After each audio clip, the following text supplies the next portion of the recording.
जय हिंद everyone, welcome to force defence academy. So हम शुरू करते हैं आज की करंट अफेयर्स की क्लास। आपके सामने है हमारा पहला क्वेश्चन कि जो वर्ल्ड अस्थमा डे है वो कब मनाया जाता है।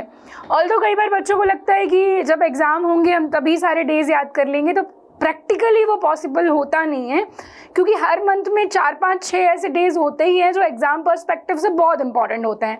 पर जब आप डेली करंट अफेयर्स फॉलो करते हो तो ये याद करना बहुत ईजी हो जाता है। जैसे कि ये क्वेश्चन, अस्थमा डे मनाया जाता है 6 मई को।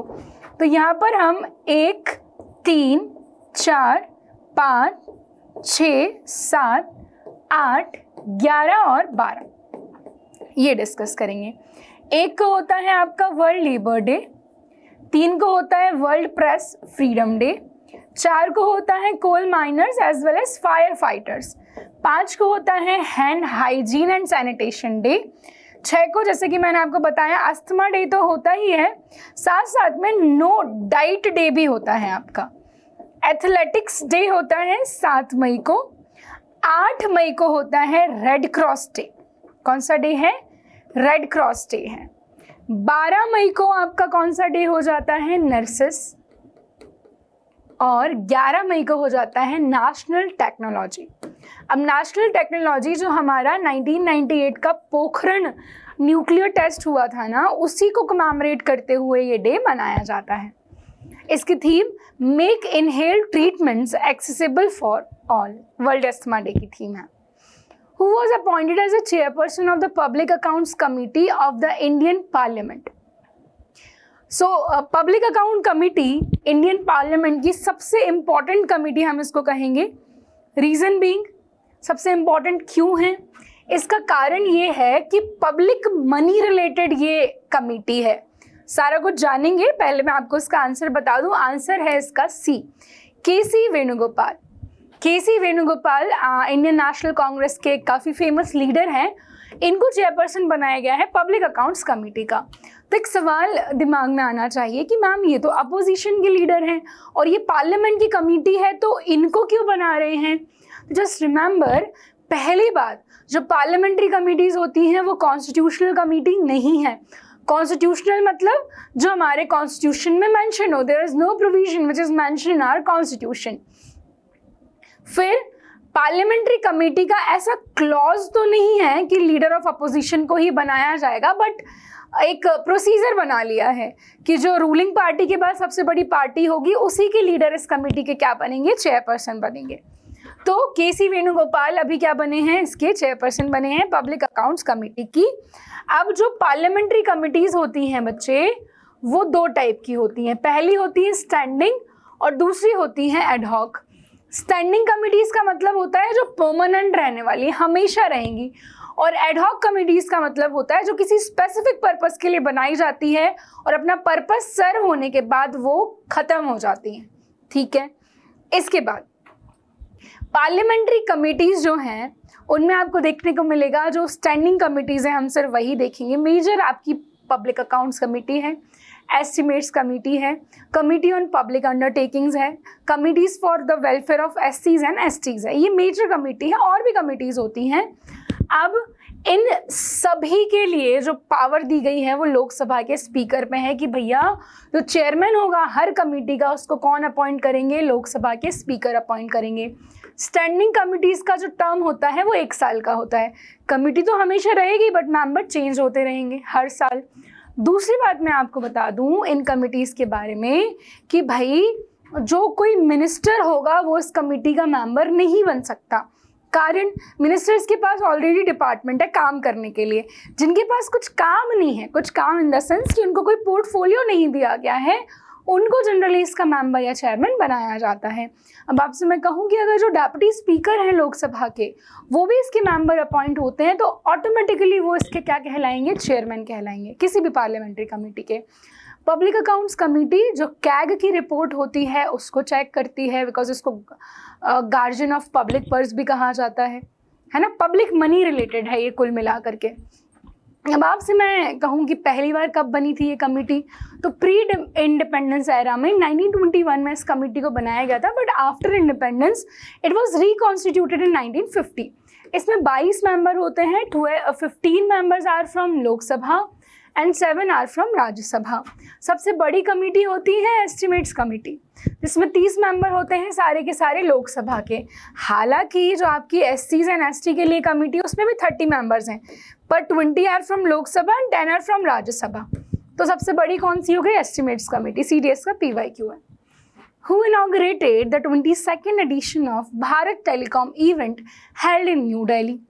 भारत टेलीकॉम इवेंट को इनॉग्रेट किया गया है माननीय श्री ज्योतिरादित्य सिंधिया के द्वारा। ठीक है, यूनियन मिनिस्टर हैं ज्योतिरादित्य सिंधिया। बच्चे, यूनियन काउंसिल ऑफ मिनिस्टर में 3 तरीके के मिनिस्टर होते हैं, कैबिनेट, एक स्टेट और एक डेप्यूटी। अब स्टेट मिनिस्टर देखो, कैबिनेट मिनिस्टर जिनको बड़ी बड़ी मिनिस्ट्रीज दी जाती हैं। स्टेट मिनिस्टर 2 टाइप के होते हैं, या तो उनको कोई छोटी सी मिनिस्ट्री दे देते हैं या फिर वो कैबिनेट मिनिस्टर्स की हेल्प करते हैं। डेप्यूटी मिनिस्टर्स बस नाम के मिनिस्टर हैं। Okay, ministry of communication and development of north eastern region जो है अभी फिलहाल इनके पास ये वाला डिपार्टमेंट भी है। It was jointly organize by telecom equipment services export promotion council, TEPC जो है इसने जॉइंटली ऑर्गेनाइज किया है। ये 2009 में बनी है। अर्नब रॉय इसके चेयरपर्सन है। What is the name of India's first dedicated transshipment and semi-autonomous automated port commissioned by PM in Kerala? तो कह रहे हैं कि भाई हमारा ना जो ट्रांसशिपमेंट है, ट्रांसशिपमेंट मतलब जो बड़े बड़े कार्गोज होते हैं ना उन तक सामान शिफ्ट करना, उसके लिए अभी हमारी जो डिपेंडेंसी है 75% डिपेंडेंसी हमारी फॉरेन पोर्ट्स पर है, तो इससे वो क्या होगी? रिड्यूस होगी। तो ये कौन सा है आपका? विंझजाम पोर्ट। कहाँ पर है ये? केरला में है। Vizhinjam international deep water multipurpose sea port, Thiruvananthapuram Kerala में इसको बनाया गया है और it was commission by the honourable prime minister of our country. ये पहला dedicated transshipment and semi automated port होने वाला है इंडिया का। पब्लिक प्राइवेट पार्टनरशिप मॉडल पर इसको बनाया गया है। ओनरशिप गवर्नमेंट ऑफ केरला की है and it is being operated by Adani ports and SEZ। SEZ यानी कि स्पेशल इकोनॉमिक जोन्स। ये क्या होते हैं? तो ये ऐसे एरियाज होते हैं जहाँ पे बिजनेसेस एंड ट्रेड लॉज अलग अलग होते हैं। बेसिकली कंट्री में बिजनेस को बूस्ट करने के लिए इन एरियाज को बनाया जाता है, जिससे ज़्यादा से ज़्यादा फॉरेन इन्वेस्टमेंट आए, ज़्यादा से ज़्यादा हम एक्सपोर्ट करें, एम्प्लॉयमेंट जनरेशन हो और हमारा इंफ्रास्ट्रक्चर इम्प्रूव हो। कई बार ये जो एरियाज होते हैं इनमें टैक्स एजम्पशन भी होता है, मतलब इन्हें कोई टैक्स नहीं देना होता है। आगे बढ़ते हैं। These are some important ports of India. तो मैं PDF हमारे व्हाट्सएप ग्रुप पर डाल दूंगी। अगर व्हाट्सएप ग्रुप की लिंक चाहिए तो आपको डिस्क्रिप्शन में मिल जाएगी, तो आप वहाँ से इनको पढ़ सकते हैं। Who has been appointed as a 10th chancellor of Germany, replacing Olaf Scholz?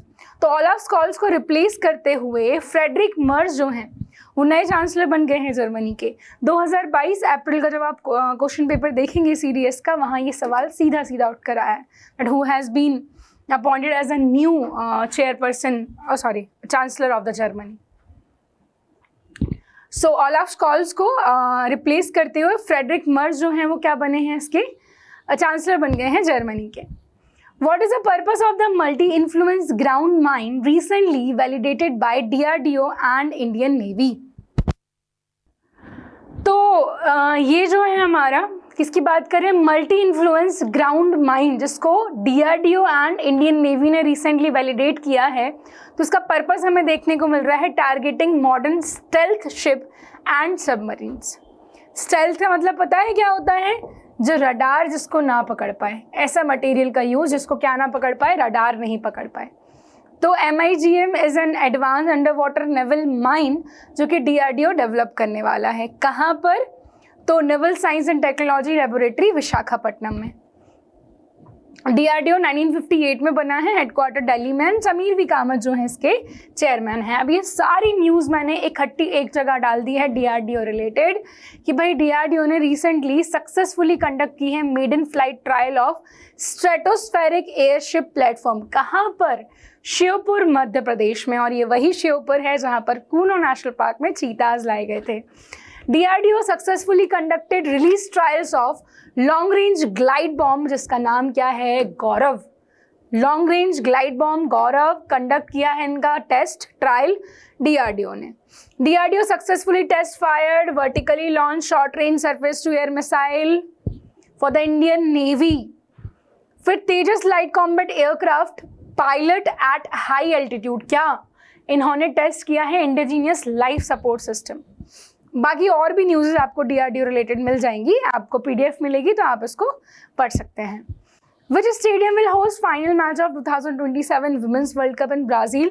पहली बार साउथ अमेरिका कॉन्टिनेंट में फीफा का वुमेन्स वर्ल्ड कप कराया जाएगा 2027 में, जो कि मैराकाना स्टेडियम में होगा। मैराकाना स्टेडियम में फाइनल खेला जाएगा, और भी अलग अलग स्टेडियम्स हैं जहाँ पे और मैचेस होंगे। FIFA has announced Brazil as a host of 2027 women's world cup. 2026 में मेंस वर्ल्ड कप हो रहा है, जो कि USA, कनाडा और मैक्सिको में हो रहा है। ठीक है, पहला एडिशन है जो साउथ अमेरिका में होगा। इसमें 8 वेन्यूज़ है, जिसमें फाइनल जो है वो आपका मैराकाना स्टेडियम रियो डी जेनेरियो में खेला जाएगा। फिर स्पोर्ट्स रिलेटेड न्यूज़ की हम बात कर लें तो चाइना ने रिसेंटली 14 सुदीरमन कप जो है वो जीता है, किसको हरा करके? साउथ कोरिया को हरा करके। इसके बाद 2026 के जो एशियन गेम्स होने वाले हैं वो आइची नगोया जापान में होने वाले हैं, और अभी अनाउंसमेंट हुआ है कि भाई इसमें क्रिकेट और मिक्स्ड मार्शल आर्ट्स भी खेले जाएंगे। अभी रिसेंटली क्रिकेट को ओलंपिक्स में भी इंक्लूड किया गया है। फिर arena Sabalenka, she is a number 1 tennis player, इन्होंने कोको गॉफ को हराया है, मैड्रिड ओपन जीता है। बार्सिलोना ने रियल मैड्रिड को हराया है कोपा डेल रे फाइनल में, स्पेन के डीला कार्टुजा स्टेडियम में। फिर ब्राज़ील, जैसे कि मैंने आपको बताया, 10वां फीफा वुमेन्स वर्ल्ड कप 2027 में ब्राज़ील होस्ट करने वाला है। वैभव सूर्यवंशी राजस्थान रॉयल्स में खेलते हुए इन्होंने गुजरात टाइटंस के अगेंस्ट, मात्र 14 ईयर्स के हैं, 32 डेज में इन्होंने हिस्ट्री बना दी है, youngest player to score a century in IPL history. ठीक है, एशियन योगासना स्पोर्ट्स चैंपियनशिप जो दिल्ली में हुई, उसमें भारत को 83 मेडल्स मिले हैं। रोहित शर्मा, जो Mumbai Indians and Sunriser Hyderabad के बीच में मैच हुआ, इसमें रोहित शर्मा ने जो विराट कोहली का कहना चाहिए माइलस्टोन है या जो रिकॉर्ड है, वो ये भी पहुंच गए हैं वहाँ तक 12,000 रन बनाने का, किसमें? T20 में। कुनारू हम्पी जो हैं, इन्होंने Pune FIDE women's grand prix 2025 जीती है। So that's all about today. हमारी डेली क्लासेस होती है करंट अफेयर्स की। बेसिकली क्लासेस हमारी लाइव होती हैं at 6 PM, but due to some glitch आज क्लास हमने रिकॉर्डेड आपको प्रोवाइड की है। वीडियो अगर पसंद आए तो इसको लाइक करें, अपने दोस्तों के साथ शेयर करें, अगर आप चैनल पर नए हैं तो हमें सब्सक्राइब ज़रूर करें। डिफेंस रिलेटेड जितने भी अपडेट्स हैं वो सारे आपको यहाँ पर मिल जाएंगे। हमारा व्हाट्सएप ग्रुप है जिसकी लिंक आपको डिस्क्रिप्शन में मिलेगी, तो उसको ज्वाइन करके आप पर्सनली गाइडेंस के लिए भी हम लोगों से मेंटरशिप ले सकते हैं। ऑफलाइन बैचेस ऑलरेडी स्टार्ट हो चुके हैं। अगर आप एडमिशन लेना चाहते हैं तो आप इंदौर में विजिट कर सकते हैं, या फिर स्क्रीन पर दिखाया जो नंबर है उस पर कॉल करके आप सारी जानकारी ले सकते हैं। तब तक के लिए बाय बाय एंड जय हिंद एवरीवन। हम लोग मिलेंगे नेक्स्ट वीडियो में। Thank you.